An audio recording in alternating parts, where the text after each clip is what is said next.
സംസ്ഥാന സർക്കാരിന് വേണ്ടി മുഖ്യമന്ത്രി പിണറായി വിജയനെ അഭിമുഖം ചെയ്ത നടൻ മോഹൻലാൽ ഇപ്പോൾ പ്രധാനമന്ത്രി നരേന്ദ്രമോദിയെ പുകഴ്ത്തി രംഗത്തെത്തിയിരിക്കുകയാണ്. കേന്ദ്ര സർക്കാരിന്റെ my GOV India YouTube channel നൽകിയ അഭിമുഖത്തിലാണ് മോഹൻലാൽ മോദിയെ പ്രശംസിച്ചത്. മോദി യഥാർത്ഥ രാഷ്ട്രതന്ത്രജ്ഞനും ദീർഘവീക്ഷണമുള്ള നേതാവുമാണെന്നും രാജ്യത്തോടുള്ള അദ്ദേഹത്തിന്റെ അർപ്പണബോധം പ്രചോദിപ്പിക്കുന്നതാണ്. വാക്കിനേക്കാൾ പ്രവൃത്തിക്ക് പ്രാധാന്യം നൽകുന്ന വ്യക്തിയാണ് മോദിയെന്നും മോഹൻലാൽ അഭിപ്രായപ്പെട്ടു. ഗുരുവായൂരിൽ നടനും കേന്ദ്രമന്ത്രിയുമായ സുരേഷ് ഗോപിയുടെ മകളുടെ വിവാഹത്തിൽ പങ്കെടുത്ത പ്രധാനമന്ത്രി തന്നെ അഭിവാദ്യം ചെയ്തതും മോഹൻലാൽ ഓർത്തെടുത്തു.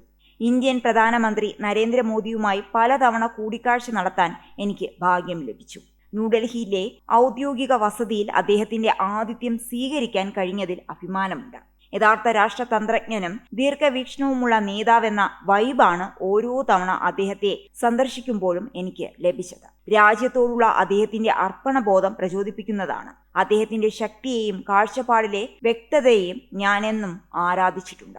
കലാകാരന്മാരോട് അദ്ദേഹം കാണിക്കുന്ന കരുതലും ഊഷ്മളതയും ഞാൻ വ്യക്തിപരമായി അനുഭവിച്ചിട്ടുണ്ട്. അദ്ദേഹത്തിൽ നിന്ന് പഠിക്കാനുണ്ട്. വിശ്വശാന്തി ഫൗണ്ടേഷനുമായി ബന്ധപ്പെട്ടായിരുന്നു ഞാൻ അദ്ദേഹത്തെ സന്ദർശിച്ചത്.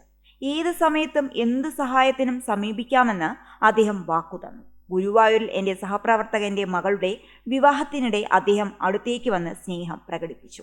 യോഗയ്ക്ക് ആഗോള ശ്രദ്ധ ലഭിക്കുന്നതിന് അദ്ദേഹം നടത്തുന്ന പരിശ്രമങ്ങളിൽ എനിക്ക് ഒരുപാട് സ്നേഹവും ബഹുമാനവുമുണ്ട്. വാക്കിനേക്കാൾ പ്രവൃത്തിക്കാണ് പ്രാധാന്യമെന്ന് വിശ്വസിക്കുന്ന വ്യക്തിയാണ് മോദി എന്നാണ് എനിക്ക് തോന്നിയിട്ടുള്ളത്. ഞാനും ആ മന്ത്രത്തെയാണ് പിന്തുടരുന്നത്. അദ്ദേഹം സ്നേഹം പരത്തുന്നു. അദ്ദേഹത്തിന് അടുത്തു നിൽക്കുമ്പോൾ തന്നെ നമുക്കത് അനുഭവിക്കാൻ കഴിയും. അദ്ദേഹം രാജ്യത്തെ അമ്മയെപ്പോലെ സ്നേഹിക്കുന്നു. അദ്ദേഹത്തിന് ഈഗോ ഇല്ല. ഒരു യോഗിക്ക് സമാനമായ ധ്യാനനിരതമായ അവസ്ഥയിലാണ് അദ്ദേഹം, മോഹൻലാൽ ബ്രോഡ്കാസ്റ്റിൽ പറഞ്ഞു.